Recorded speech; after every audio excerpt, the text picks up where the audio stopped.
Hello दोस्तों, नमस्कार। स्वागत है आप लोग का हमारे यूट्यूब चैनल पे। और आज का जो हमारा टॉपिक है वो डीडीए जेई का जो वैकेंसी, जो कि कल से फॉर्म डालना, फॉर्म आपका फिलअप होना स्टार्ट होगा। कल से आप बोले तो एक्चुअली में परसों से, क्योंकि ये वीडियो आपको 4 तारीख को मैं बना रहा हूँ। तो इस वीडियो में आपको क्या क्या देखने को मिलेगा। जैसा कि वीडियो का टॉपिक जो आपका थंबनेल है, notification, DDA JE notification out, और इसको अप्लाई करने से पहले आप जरूर देखें। एक्चुअली मेरे चैनल पे आपको जो भी वीडियो देखने को मिलते होंगे वो देख सकते हैं। थोड़ा सा लेंथी ज़्यादा होता है, लेंथी ज़्यादा होता है, लेंथ थोड़ा सा ज़्यादा हो जाता है। लेकिन इस वीडियो को देखने से एक चीज़ आप अगर पूरा देखते हैं तो क्लियर समझ में आ जाएगा। इस वीडियो को देखने के बाद नोटिफिकेशन से रिगार्डिंग आपको किसी और दूसरे वीडियो को देखने की जरूरत नहीं होगी, क्योंकि किसी भी वीडियो को बनाने से पहले एक बार मैं खुद से उस टोटल नोटिफिकेशन को पढ़ता हूँ। और उसमें जो भी इम्पोर्टेंट चीज़ें जो कि आपको फॉर्म डालने से पहले आपको मालूम होना चाहिए, वो चीज़ें मैं बताने की कोशिश करता हूँ। ये और ऐसा करने के पीछे एक रीज़न ये भी है कि जैसे एनएचपीसी के रिगार्डिंग मैंने वीडियो बनाया था, तो उसमें बाद में काफ़ी सारे दोस्तों ने, आप लोगों में से काफ़ी सारे छात्रों ने कमेंट के द्वारा पूछा था कि सर क्या कास्ट सर्टिफिकेट इतना दिन का है तो वो चलेगा कि नहीं, इस कलर से साइन कर दिए हैं, फोटो का बैकग्राउंड कलर क्या हो। तो कहना इस तरीके की प्रॉब्लम बाद में आपको ना आए, इससे पहले ही, इसी कारण से मैं पहले ही नोटिफिकेशन वाले ही वीडियो में टोटल डिटेल्स, जहाँ पे आपको अप्लाई करने से फोकस करना चाहिए, उन सभी बातों पे मैं इस नोटिफिकेशन वाले वीडियो में ही फोकस कर देता हूँ। अगर आप इस पूरे वीडियो को देख लेते हैं तो आपको ऐसी प्रॉब्लम नहीं आएगी, ऐसा मैं उम्मीद करता हूँ।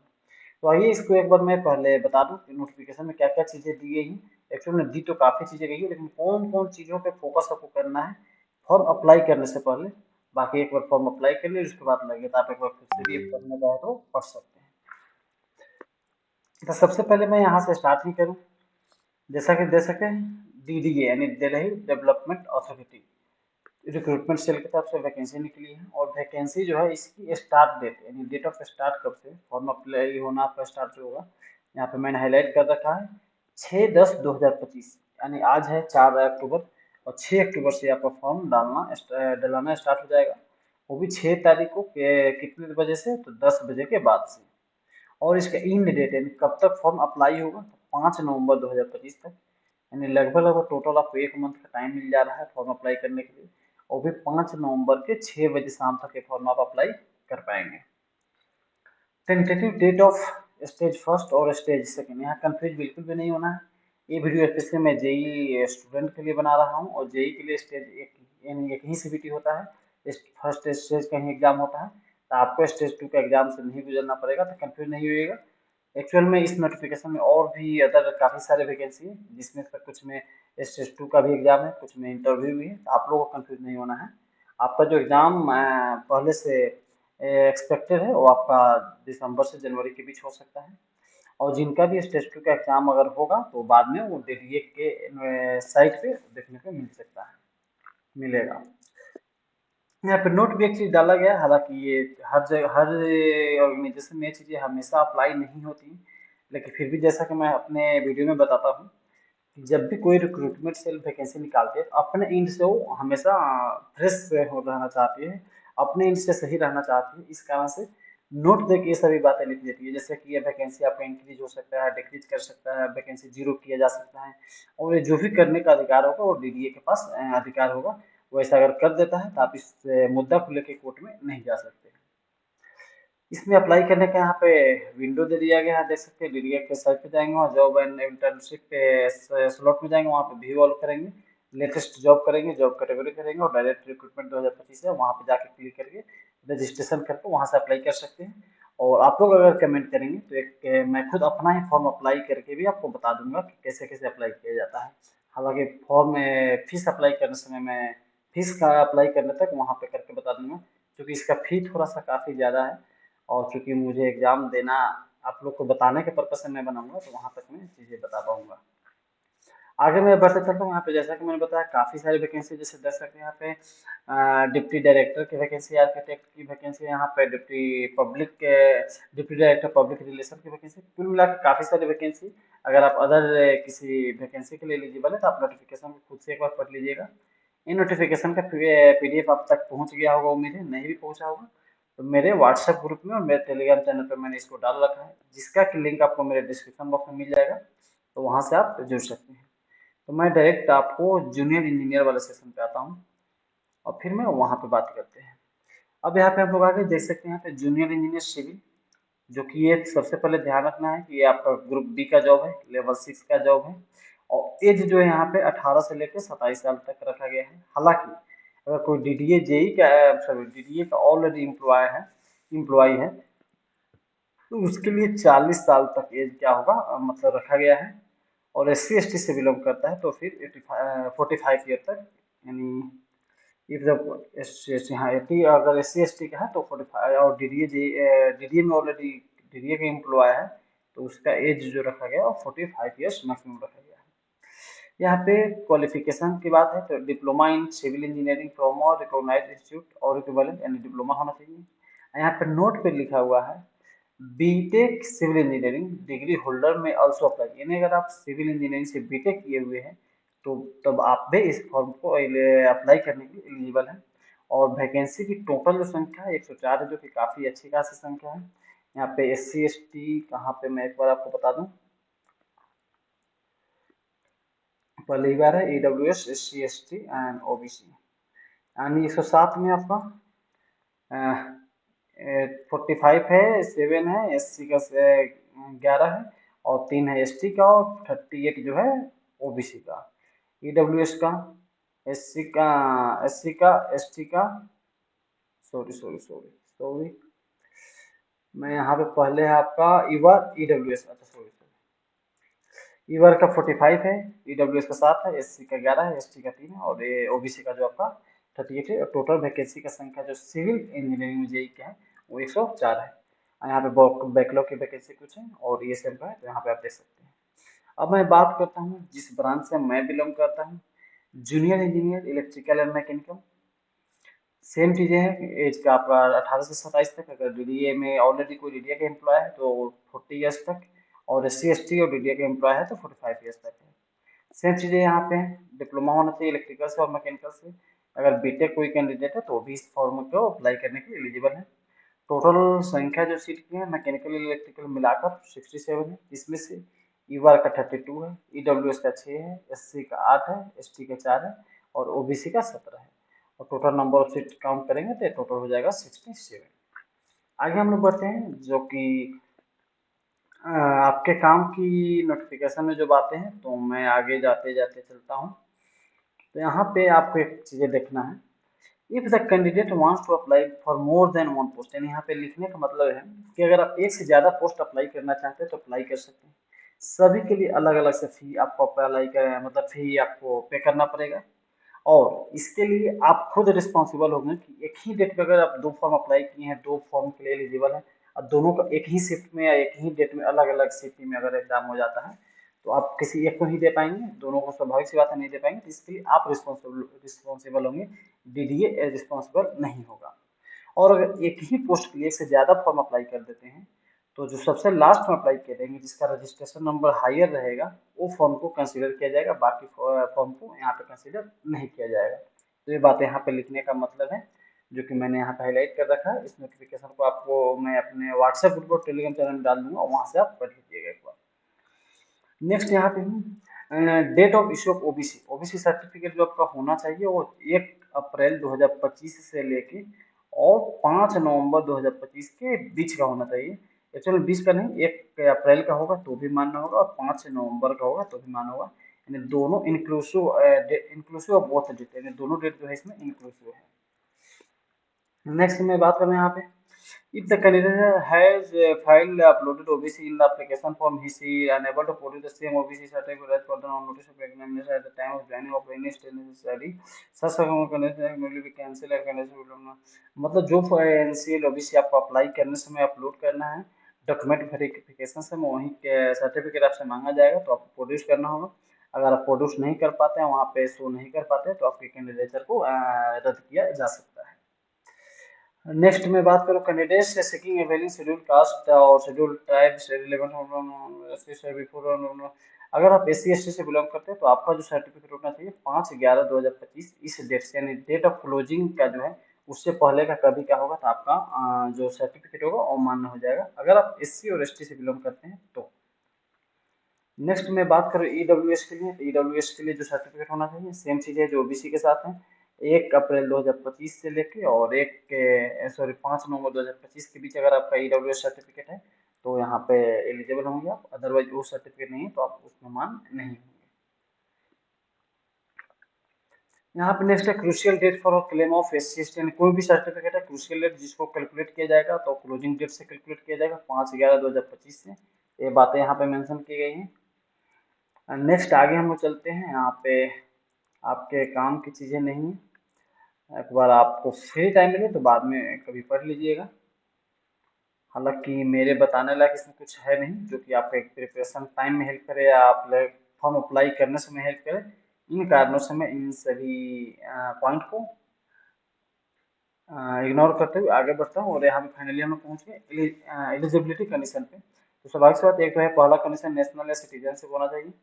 नेशनलिटी का मतलब यह दिया है कि सिटीजन ऑफ, अगर आप इंडियन हैं, नेपाल से हैं, भूटान से हैं या तिबेटियन रिफ्यूजी है जो कि 1 जनवरी 1962 से पहले आ गए हैं, कंटिन्यू रह रहे हैं।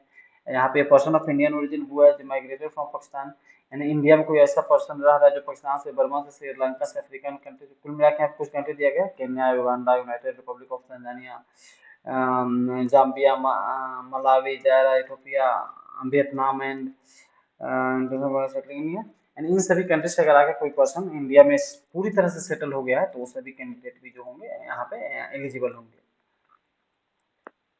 नेक्स्ट है एज लिमिट। एज लिमिट जैसा कि यहाँ पे स्टार्टिंग में हम लोग पढ़े थे, जो आपका एज लिमिट है जेई के लिए 18 से लेके 27 साल तक। हालांकि यहाँ पे एज रिलैक्सेशन डीडीए में जो होता है सेंट्रल वाला ही अप्लाई होता है, और यहाँ पे एससी एसटी के लिए जो एज रिलैक्सेशन दिया गया है वो 5 साल का दिया गया है, और ओबीसी के लिए दिया गया है 3 साल का।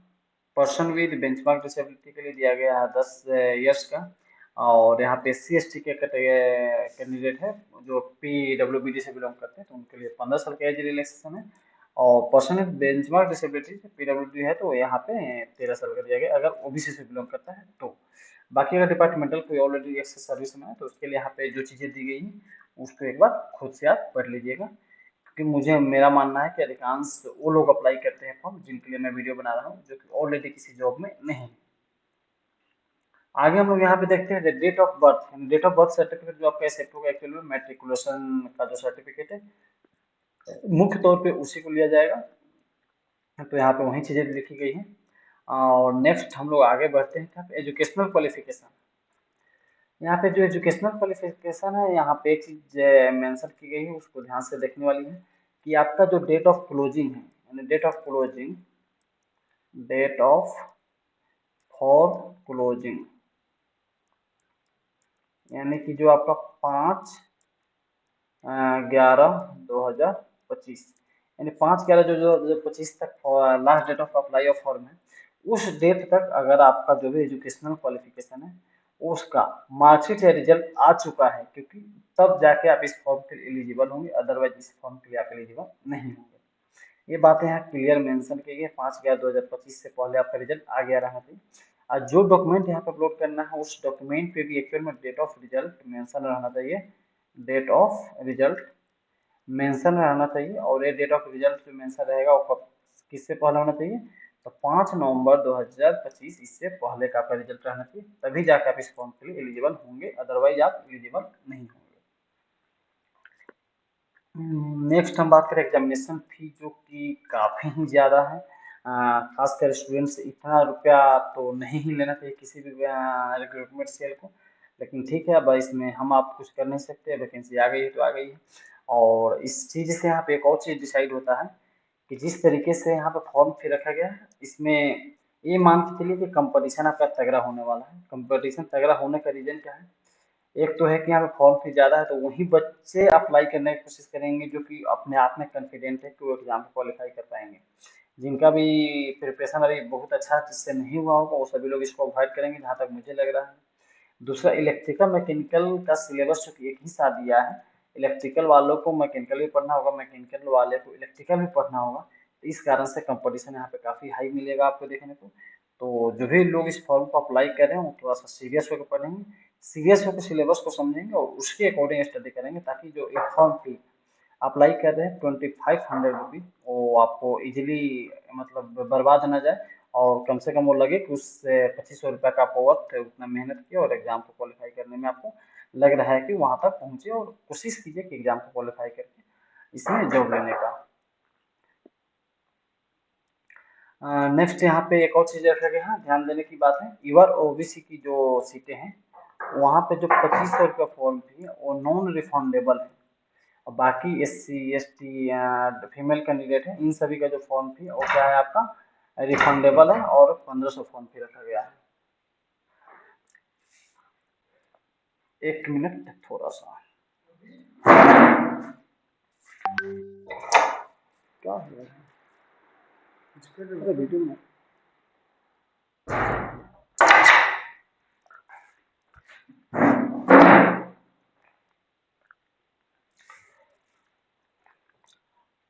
नेक्स्ट हम लोग देखते हैं यहाँ पे जो एससी एसटी और फीमेल कैंडिडेट है या एक सर्विस में है, उनका उनका फॉर्म फी तो उनका भी काफ़ी ज़्यादा ही है 1500, लेकिन उनका फॉर्म फी रिफंडेबल है। लेकिन यहाँ पे एक कंडीशन और है, रिफंडेबल तभी है अगर आप एग्जाम में अपियर होते हैं, मे भी एग्जाम क्वालिफाई करें या ना करें, लेकिन अगर अपियर हो जाते हैं तो आपका फॉर्म फी रिफंड हो जाएगा, बैंक के जो भी चार्जेस होंगे उनको डिडक्ट करने के बाद में। लेकिन अगर आप फॉर्म अप्लाई कर लेते हैं और अपियर ही नहीं होते हैं तो फिर ये आपका जो फॉर्म फी और रिफंडेबल नहीं होगा। नेक्स्ट हम लोग आगे बढ़ते हैं, तो ऑनलाइन आपकी जो भी पेमेंट होगा वो ऑनलाइन मोड से होगा, चाहे आप डेबिट कार्ड के थ्रू करें, क्रेडिट कार्ड के थ्रू करें, यूपीआई के थ्रू करें, लेकिन ऑनलाइन मोड से ही आपका पेमेंट होगा, ऑफलाइन मोड से या अदर मोड से पेमेंट नहीं होगा। नेक्स्ट है आपका एप्लीकेशन, अगर आप अप्लाई कर लेते हैं फॉर्म फी यानी बाकी सभी डॉक्यूमेंट सभी चीज़ें कंप्लीट कर लेते हैं, लेकिन फॉर्म फी आप पे नहीं करते हैं तो आपका जो फॉर्म होगा वो रिजेक्ट हो जाएगा। यहाँ पे नेक्स्ट हाउ टू अप्लाई करने का जो यहाँ पे पाथ दिया है, पाथ में है कि आपको डेली ऐप के साइट पे जाना है सबसे पहले, वही चीज़ें जो कि हम लोग ऊपर में देखे थे, लेटेस्ट जॉब डायरेक्ट रिक्रूटमेंट 2025 में जाकर वहाँ से हम लोग अप्लाई कर लेना है, आपको वहाँ से कर सकते हैं। नेक्स्ट आगे हम लोग बढ़ते हैं, जो 5.4 नंबर पॉइंट है जो है, candidates are advised to submit only single online application for single post however it is under, मतलब यही कि सिंगल पोस्ट के लिए एक ही फॉर्म अप्लाई करना है, एक से ज़्यादा अगर फॉर्म अप्लाई कर देते हैं तो जो सबसे हायर रजिस्ट्रेशन नंबर होगा उसी को मतलब कंसीडर किया जाएगा, वही बात आपको यहाँ पे लिखा हुआ है, जिसको कि आप पढ़ के एक बार समझ लीजिएगा। मैं चूंकि पढ़ लिया हूँ तो एक लाइन पढ़ के मैं चीज़ें समझ रहा हूँ, इसीलिए आपको यहाँ पे एक्सप्लेन कर दे रहा हूँ। एप्लीकेशन फॉर्म वन से सबमिटेड में नो भी, यानी एक बार एप्लीकेशन फॉर्म अगर सबमिट कर दिए तो वो आपको किसी भी तरीके से रिफंड नहीं होगा, उसको मॉडिफाई नहीं किया जा सकता, इसीलिए फाइनल सबमिशन करने से पहले आप एक बार चीज़ों को अच्छे से समझ लें। नेक्स्ट है before applying online candidate should keep in mind, यानी फॉर्म को अप्लाई करने से पहले आपको क्या क्या चीज़ें ध्यान में रखना है, तो यहाँ पे चीज़ें जो लिखी हैं, इन दोनों application form candidate are required to capture their live photo through webcam mobile device और अपलोड, मतलब लाइव फोटो आपको लेना है मोबाइल से, या अगर लैपटॉप से कर रहे हैं तो वेब कैम से ले लेना है और उसको अपलोड करना है। For capturing the live photo capture करने के लिए लोकेशन कैसा होना चाहिए, तो यहाँ पे देखिए, find a place good light, plain background होना चाहिए, लाइटिंग और लाइट होना चाहिए क्लियर, ताकि आपका फोटो जो भी हो क्लियर दिखाई दे। कैमरा आई लेवल पे होना चाहिए, यानी ऐसा नहीं हो कि आप ऐसे देख रहे हो या फिर ऐसे देख रहे हो ऐसे देख रहे हो, मतलब एक प्रॉपर लेवल पे आपका कैमरा के लेवल आई के लेवल पे होना चाहिए। Position of your self directly in front of the camera look straight, और देखना भी ऐसे स्ट्रेट है, ऐसा नहीं कि ऐसे देख रहे हैं, मतलब लग रहा है जैसे कि आप कहीं गए हैं रैप वॉक पे गए और ऐसे पोजीशन दे रहे हैं, तो वहाँ पे ये आपका फल जो होगा रिजेक्ट हो सकता है। पोजीशन जैसे रहती है institute is face fully inside fish का तो वही बिल्कुल मिला के जो कैमरा के साथ आपको अलाइन होकर वहाँ पे एक फोटो लेना है। नेक्स्ट है scan the signature of JPG, जो फॉर्मेट जो भी डालेंगे सिग्नेचर का उसका साइज यहाँ पे मेंशन है, यहाँ पे ध्यान रखेंगे इस साइज से कम या ज़्यादा रहेगा तो अप्लाई ही नहीं हो पाएगा, लेकिन थोड़ा सा ये ध्यान रखना है कि जो भी चीज़ें आप अप्लाई करें वहाँ पे क्लियर होना चाहिए, ब्लर नहीं होना चाहिए, क्योंकि ब्लर रहने के केस में भी आपको क्या हो जाएगा तो फॉर्म को रिजेक्ट किया जा सकता है।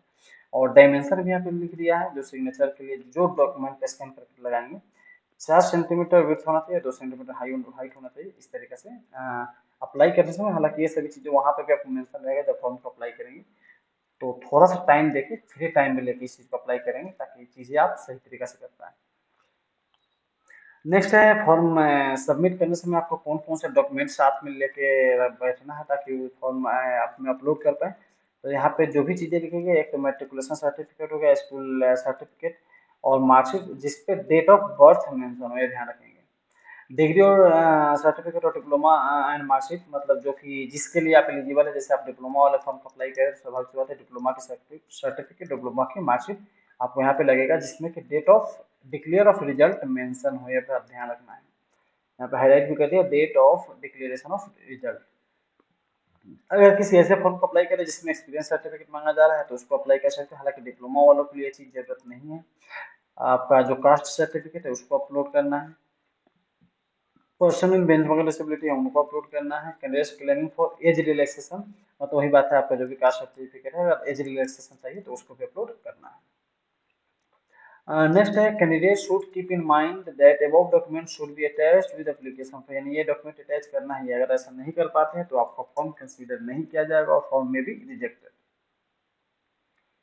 कैंडिडेट शुड हैव, अब यहाँ पे नेक्स्ट जो है आपके पास एक वैलिड ईमेल आईडी होना चाहिए और मोबाइल नंबर होना चाहिए, क्योंकि आप जानते हैं पहले जैसे अगर किसी फॉर्म को आप ऑफलाइन में अप्लाई करते थे, फिर आपका जो एडमिट कार्ड आता था वो भी डाकिया के द्वारा, पोस्ट ऑफिस के द्वारा आता था, तो ऐसी चीज़ें अभी नहीं होती। आपका जो भी एडमिट कार्ड आना होता है या एग्जाम के रिगार्डिंग कोई भी सूचना आना होता है, एग्जाम लेट होता है या फिर जल्दी आ जाता है, एडमिट कार्ड जारी किया गया, तो सभी चीज़ें आपको मोबाइल नंबर और ईमेल पे आ जाता है।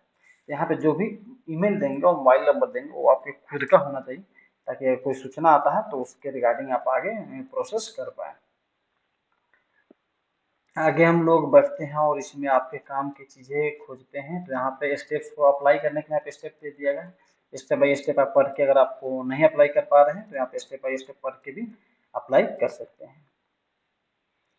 हाँ, नेक्स्ट यहाँ पे एग्जामिनेशन सेंटर आपका दिल्ली एनसीआर में ही होने का मोस्ट प्रोबेबली चांस है, ऑलमोस्ट होने का पूरा चांसेस है, लेकिन यहाँ पे भी जो रिक्रूटमेंट सेल है वो अपने तरफ से अपने आप को सही रखने के लिए यहाँ पे दे दिया है कि नंबर ऑफ कैंडिडेट अगर किसी अदर सिटी में ज़्यादा हो जाता है तो अगर डीडीए चाहती है तो वहाँ पे एग्जाम करा सकती है। बाकी यहाँ पे अब डिटेल्स ऑफ एग्जामिनेशन, सभी एग्जामिनेशन को यहाँ दिया गया है, लेकिन हम लोग डायरेक्ट वहाँ पहुँचते हैं जो कि हमारे काम की है, और हमारे काम की कहाँ पे है तो हम लोग वहाँ पे पहुँच गए। Junior engineer civil, junior engineer electrical, इसमें यहाँ देख सकते हैं कि सीबीटी एग्जाम होगा जिसमें 150 क्वेश्चन होगा और 2 घंटा का समय रहेगा। ऑब्जेक्टिव टाइप क्वेश्चन होगा, 100 मार्क्स कंसिस्टिंग ऑफ 100 क्वेश्चन, यानी एक नंबर का एक क्वेश्चन जो रहेगा पार्ट फर्स्ट में वो के रिस्पेक्टिव डिसिप्लिन से रहेगा। इलेक्ट्रिकल वाले के लिए ध्यान रखेंगे, सिविल वाले के लिए तो सिविल से रहेगा, इलेक्ट्रिकल वाले के लिए 50 क्वेश्चन इलेक्ट्रिकल से, 50 क्वेश्चन मैकेनिकल से, as well as current affairs in the respective discipline, यानी उस जो सब्जेक्ट है, इलेक्ट्रिकल है, मैकेनिकल है, सिविल है, तो उस सब्जेक्ट से रिलेटेड अगर करंट में कुछ न्यूज आया हो, कुछ करंट अफेयर्स बना हो, तो उससे रिलेटेड क्वेश्चन भी आपका इसमें पूछा जा सकता है, जो कि पार्ट ऑफ टेक्निकल क्वेश्चन होगा। और इसी में पार्ट 2 होगा जिसमें 10 नंबर का आपका हो जाएगा रीजनिंग होगा, 10 नंबर का मैथ हो जाएगा, क्वांटिटेटिव एप्टीट्यूड मतलब मैथ होता है, और 10 नंबर का जीके जीएस हो जाएगा, जनरल अवेयरनेस, 10 नंबर का इंग्लिश हो जाएगा और 10 नंबर का कंप्यूटर का क्वेश्चन हो जाएगा। टोटल 150 क्वेश्चन रहेगा और 2 घंटा का समय रहेगा। 2 घंटा में 250 क्वेश्चन, सॉरी 150 क्वेश्चन बनाना है, यानी 1 मिनट से भी कम समय में आपको एक क्वेश्चन बनाना है। इसका मतलब क्वेश्चन का लेवल जो होगा इजी ही रहेगा, लेकिन वही बात है इलेक्ट्रिकल वाले के लिए, क्योंकि मैकेनिकल के इजी क्वेश्चन भी हाथ लगेगा और मैकेनिकल वाले के लिए इलेक्ट्रिकल का इजी क्वेश्चन भी हाथ लगेगा, इसलिए थोड़ा सा आपको मेहनत ज़्यादा करना होगा अगर आप सिलेक्शन लेना चाहते हैं तो। आगे हम लोग आते हैं और देखते हैं इसमें कुछ आपके काम की चीज़ें। नेक्स्ट नॉर्मलाइजेशन, अगर एक शिफ्ट से ज़्यादा मतलब एक से ज़्यादा शिफ्ट में आपकी एग्जाम होती है, सेम ब्रांच की, सिविल की बात करो या इलेक्ट्रिकल मैकेनिकल की, तो स्वाभाविक सी बात है वहाँ पर नॉर्मलाइजेशन की जरूरत पड़ेगी, और ये अपने अकॉर्डिंग जो वहाँ नॉर्मलाइजेशन का तरीका है वो उसके आधार पर नॉर्मलाइजेशन करेगी। यहाँ पे वेटेज ऑफ मार्क्स है जिसके लिए इंटरव्यू है, उसमें 85% जो होगा उसका सीबीटी का नंबर कैलकुलेट किया जाएगा और 15% इंटरव्यू का, लेकिन चूंकि आपका इंटरव्यू है नहीं तो आपका 100% जो टोटली मार्क्स जिसके बेसिस मेरिट बनाया जाएगा वो टोटल का टोटल सीबीटी होगा। पेनाल्टी फॉर रॉन्ग क्वेश्चन, अगर आप एक क्वेश्चन गलती करते हैं तो 1/3 मार्क्स आपका डिडक्ट कर लिया जाएगा, जो चीज़ें यहाँ पे लिखी गई हैं। मिनिमम क्वालिफाइंग मार्क्स 40% युवा से अगर आप हैं तो होना चाहिए, एससी से है 30%, एसटी से है 30%, ओबीसी एनसी से है तो 35%, और ईडब्ल्यूएस है तो मिनिमम 35% होना चाहिए। हालांकि यूआर का 40% का मतलब कहीं से ये नहीं होता है कि 40% प्लस आ जाता है तो आपका रिजल्ट हो जाएगा। हाँ, लेकिन 40% से कम अगर सभी बच्चे का भी आ जाता है तो किसी का भी सिलेक्शन नहीं होगा और एग्जाम को फिर से कराना पड़ सकता है। हालांकि ऐसा कभी भी होता नहीं है। नेक्स्ट है the merit list of all successful candidate respective post shall be prepared separately on the basis of marks. यहाँ पे जो क्या है कि एक से जो मेरिट लिस्ट बनाया जाएगा और सीबीटी में मार्क्स जो भी रहेगा उसके आधार पर। लेकिन कभी कभी ऐसा सिचुएशन आ जाता है कि दो से ज्यादा कैंडिडेट का सेम मार्क्स आ रहा है, तो ऐसे कंडीशन में लेकिन सीट हमको दो को सिलेक्शन करना है, 5 कैंडिडेट का जो मार्क्स आ गया सेम आ गया, तो वहाँ पे हायर प्रायोरिटी किसको दिया जाएगा, तो वहाँ पे ये चीजें लिखी गई हैं। पहला डेट ऑफ बर्थ है पे के आधार पे प्रायोरिटी दिया जाएगा। ओल्डर कैंडिडेट को पहले रखा जाएगा। सेकेंड है अगर कभी ऐसा कंडीशन बनता है कि एज भी मैच कर जाता है तो फिर अल्फाबेटिकल ऑर्डर के अकॉर्डिंग फाइनल सिलेक्शन किया जाएगा। आगे हम लोग आते हैं travelling S C S T candidate के जो भी हैं उनको ट्रैवलिंग अलाउंस मिल जाएगा। अगर वो जो भी प्रूफ ट्रैवलिंग का वहाँ पे प्रोड्यूस करते हैं तो उनको ट्रैवलिंग अलाउंस मिल जाएगा। सेलेक्टेड कैंडिडेट यहाँ पे ध्यान रखेंगे, सेलेक्टेड जो भी कैंडिडेट है अगर आप ज्वाइन करते हैं डीडीए को तो आपको 2 लाख का बॉन्ड भरना होगा। और अगर 2 साल का प्रोबेशन पीरियड आपका इसमें एक्सटेंड में डीडीए में होता है और 1 साल का रेगुलर सर्विस, 3 साल से पहले अगर आप सर्विस को छोड़ते हैं तो 2 लाख का जो बॉन्ड राशि भरे रहेंगे वो उसको फॉरफिटेड, मतलब यहाँ पे फॉरफिटेड मतलब होता है वो आपको जब्त कर लिया जाएगा, जब्त कर लिया जाएगा। यहाँ पे एक और चीज ध्यान रखें, 2 साल का प्रोबेशन पीरियड होता है, ये चीज ध्यान में रखेंगे। प्रोबेशन पीरियड एक्चुअली 2 साल का प्रोबेशन पीरियड होता है, उसके बाद इंटरनल डिपार्टमेंटल एग्जाम होता है, उसके आधार पर आपको फाइनली मतलब रेगुलर बेसिस पर कर लिया जाता है, जिसमें कि आप आमतौर पे पास कर ही जाते हैं। नेक्स्ट है एलिजिबल कैंडिडेट, मतलब आपका एग्जाम जो होगा उससे 2 वीक 2 सप्ताह पहले आपको एग्जाम सिटी वगैरह के बारे में जानकारी दे दिया जाएगा और 3 दिन पहले आपको एडमिट कार्ड जारी किया जाएगा, जिसको कि आप ईमेल के थ्रू या फिर लॉगिन करके डाउनलोड कर सकते हैं। आगे आगे हम लोग बढ़ते हैं और इसमें कोरस्पॉन्डेंस यहाँ पे हेल्प दिया गया, हेल्पलेस नंबर दिया गया। अगर कुछ और भी आपको कंफ्यूजन है जो कि नोटिफिकेशन में चीज़ें मेंशन नहीं है तो आप इस नंबर पे कॉल करके वहाँ पे जानकारी वहाँ से हासिल कर सकते हैं डीडीए के थ्रू। आगे हम लोग बढ़ते हैं और यहाँ पे अब हम लोगों को सिलेबस देखने को मिलेगा। हम लोग यहाँ पे सभी जो भी एग्जाम में यहाँ पे पोस्ट है सभी का सिलेबस दिया गया है, लेकिन हम लोग डायरेक्ट पहुँचते हैं सिविल और इलेक्ट्रिकल जूनियर इंजीनियर के सिलेबस में। तो आगे हम लोग जाते जाते हैं कहाँ गया भाई,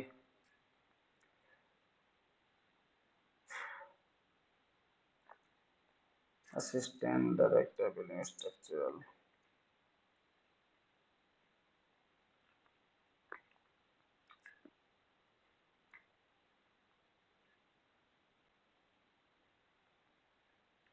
मिनिस्ट्री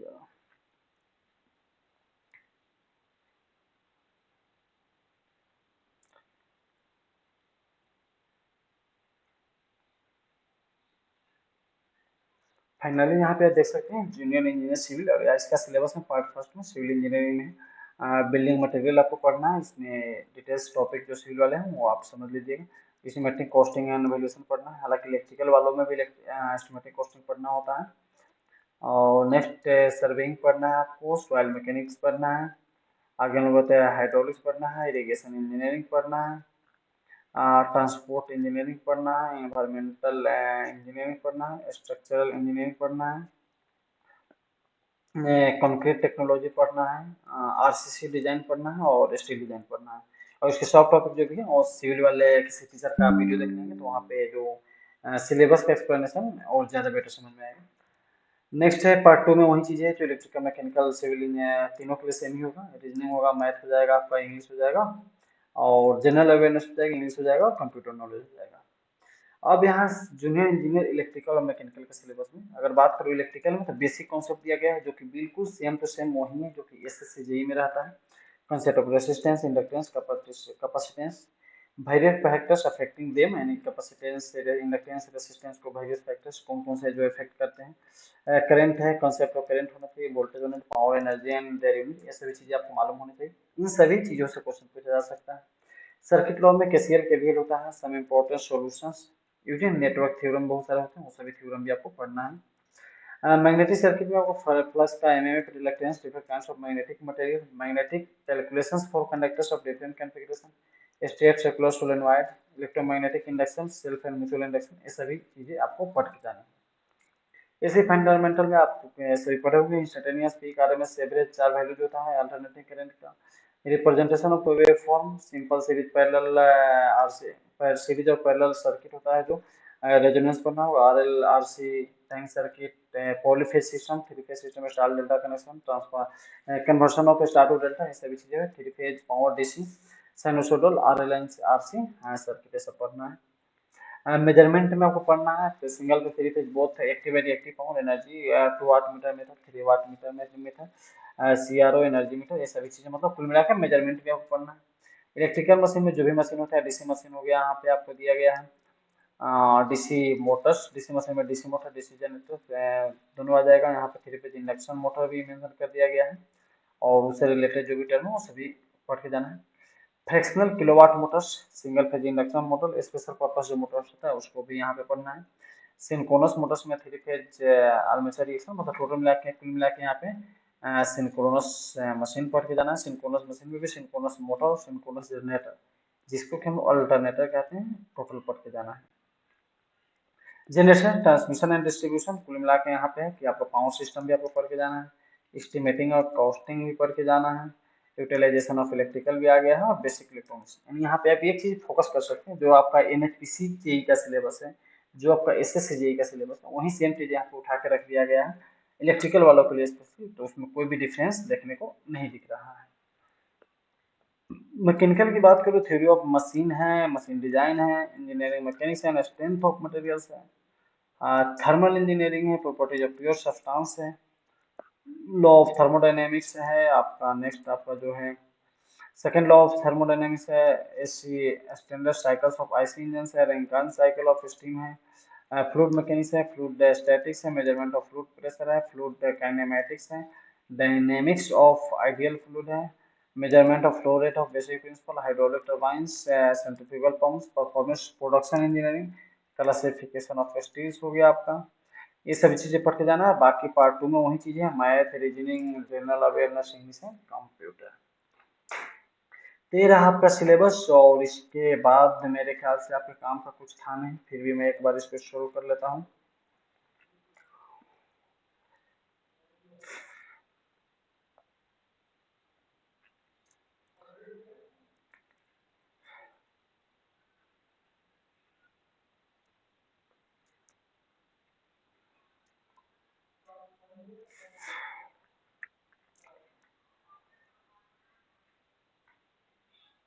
एक्चुअली में इसके बाद कुछ है नहीं। तो ये रहा पूरी तरह से आपका डीडीए जेई का नोटिफिकेशन के रिगार्डिंग। इस वीडियो को देखने के बाद अगर आप इस वीडियो को अच्छे से शुरू से लास्ट तक देखते हैं तो डीडीए जेई का फॉर्म अप्लाई करने से पहले और कोई वीडियो देखने का आपको जरूरत नहीं होगा। हो सकता है बोलने में मैं जब फ्लो में आ जाता हूँ तो थोड़ा चीज़ें फास्ट में बोल देता हूँ, तो उसको आई होप कि आप लोग चीज़ों को समझेंगे। तो आज के वीडियो में इतना ही। बाकी कल संडे है और कल छुट्टी का दिन है, तो मैं कल लाइव भी आऊँगा, तो वहाँ से हम लोग मिलते हैं कल लाइव वीडियो में। और आज के लिए इतना ही। Thank you. और इसी तरह आप लोग मेरे चैनल को सब्सक्राइब करके रखें, यहाँ पे आने वाले समय में आपको काफ़ी चीज़ें देखने को मिलेंगी। फिलहाल तो नोटिफिकेशन से रिगार्डिंग गाइडेंस की जो भी आपको ज़रूरत पड़ती है वहाँ तक मैं आपको प्रोवाइड करने की कोशिश कर रहा हूँ। और मेरे से जुड़ने के लिए आप दूसरा कर सकते हैं, व्हाट्सएप नंबर आपको डिस्क्रिप्शन बॉक्स में मिलेगा, वहाँ से आप मेरे व्हाट्सएप नंबर पे मैसेज करेंगे तो मैं आपको एक जे ग्रुप में ऐड कर दूंगा। वहाँ पे जो भी नोटिफिकेशन गवर्नमेंट से रिलेटेड कोई आती है तो वहाँ पे डाल दिया जाता है। अगर आप कोई क्वेश्चन आप बनाना चाहते हैं तो उसमें बहुत सारे स्टूडेंट्स ऐसे जुड़े हुए हैं जो ऑलरेडी कहीं सेलेक्टेड भी है, तो आप वहाँ पे क्वेश्चन का प्रैक्टिस भी कर सकते हैं, लेकिन वो खासकर इलेक्ट्रिकल वालों के लिए ज़्यादा फायदेमंद रहेगा।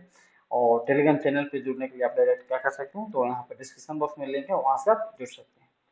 तो ठीक है, आज के लिए इतना ही। नमस्कार, थैंक यू।